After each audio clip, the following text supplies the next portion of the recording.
নমস্কার বন্ধুরা, পল্লবী কিচেনে সবাইকে স্বাগত। আজকে আমি বানাবো শুক্তো। অনুষ্ঠান বাড়ির মতো কিভাবে শুক্তো বানানো যায় সেটাই আমি আজকে আপনাদেরকে দেখাবো। তার জন্য আমি এখানে গুঁড়ো মশলা বানিয়ে নেব। হাফ চামচ জিরে,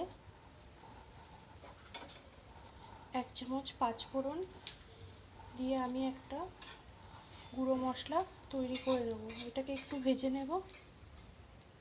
এটা আমাদের ভাজা হয়ে গেছে।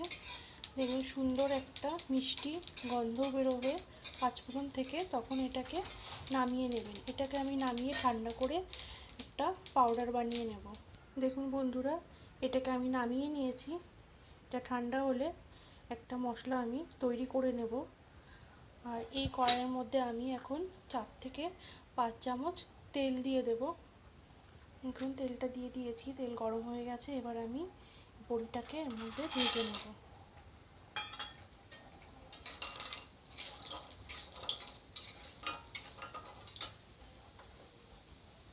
এভাবে লাল লাল করে ভেজে এটাকে আমি উঠিয়ে নেব।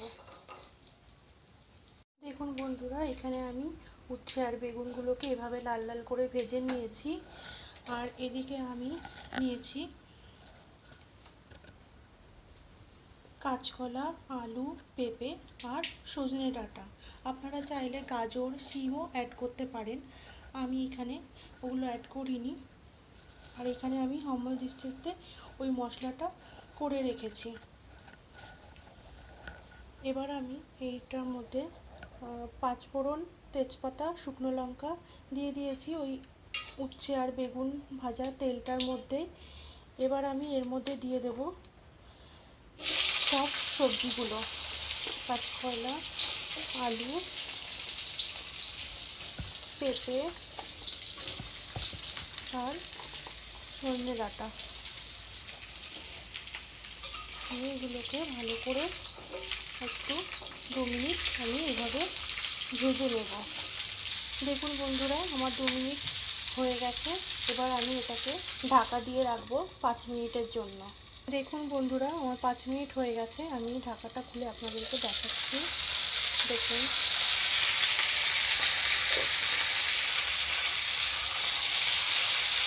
আবার একটু নাড়িয়ে দেবো।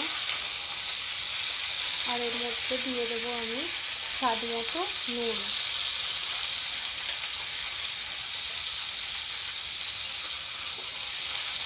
আমি আরও 5 মিনিট এটাকে ঢাকা দিয়ে রাখবো। দেখুন বন্ধুরা, আবারও 5 মিনিট হয়ে গেছে। আমি ঢাকাটা খুলে এর মধ্যে দিয়ে দেব 1 চামচ আদা বাটা দিয়ে ভালো করে এগুলোকে আমি মিশিয়ে নেব। এখন আমি এটাকে আদাটাকে মিশিয়ে নিয়েছি ভালো করে। এবার আমি আরও 5 মিনিট খোলা রেখে এটাকে কষিয়ে নেব। আপনারা অনেকেই রাঁধুনি ব্যবহার করেন। একবার আপনারা শুক্তোতে পাঁচফোড়ন দিয়ে খেয়ে দেখবেন, সেটা খেতে খুবই ভালো লাগবে। আমার রেসিপিটি যদি আপনাদের ভালো লেগে থাকে তাহলে আমার চ্যানেলটিকে সাবস্ক্রাইব করে পাশে থাকা বেল আইকনটি দাবিয়ে আমার পাশে থাকবেন। দেখুন বন্ধুরা, আমি খোলা রেখে আরও 5 মিনিট এটাকে কষিয়ে নিয়েছি। এর মধ্যে আমি দিয়ে দেবো 1.5 কাপ পরিমাণ দুধ। 1.5 কাপ পরিমাণ দুধ আর দিয়ে দেব 1 কাপ জল। আপনারা চাইলে পুরো রান্নাটা দুধ দিয়েও করতে পারেন।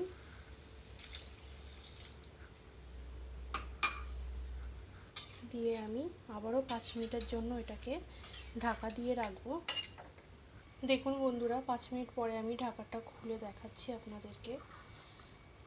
আপনারা যখনই দুধটা দিয়ে দেবেন এর মধ্যে, তখন একদম লো আর মিডিয়ামে রাখবেন গ্যাসের ফ্লেমটাকে। দেখুন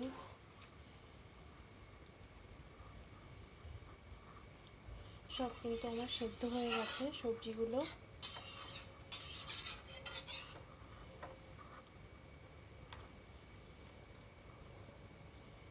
এবার আমি খোলা রেখে আরও 5 থেকে 7 মিনিট এটাকে ফুটিয়ে নেব। এর মধ্যে এখন দিয়ে দেব ভেজে রাখা বেগুন আর উচ্ছেগুলোকে।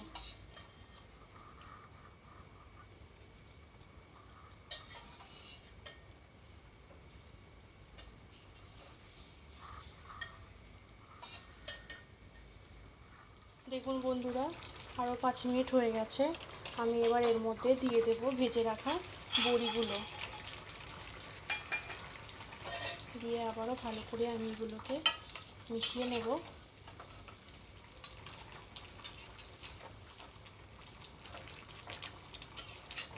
দিয়ে আবারও 5 মিনিট আমি এইভাবে খোলা রেখে এটাকে।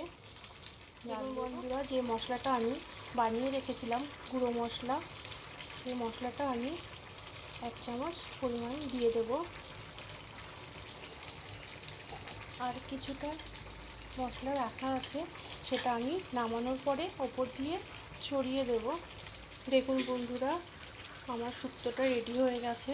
আমি এবার ওপর থেকে কিছুটা 1 চামচ পরিমাণ ঘি ছড়িয়ে এটাকে আমি নামিয়ে নেব। দেখুন রেডি হয়ে গেছে। এবার আমি ওপর থেকে 1 চামচ ঘি ছড়িয়ে দিলাম। এবার আমি এটাকে নামিয়ে নেব।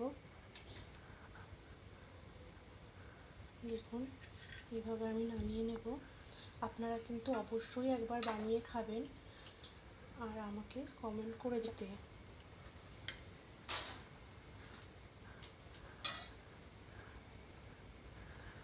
এবার আমি যে গুঁড়ো মশলাটা বানিয়ে রেখেছিলাম সেটা আমি ওপর দিয়ে এভাবে ছড়িয়ে দেব।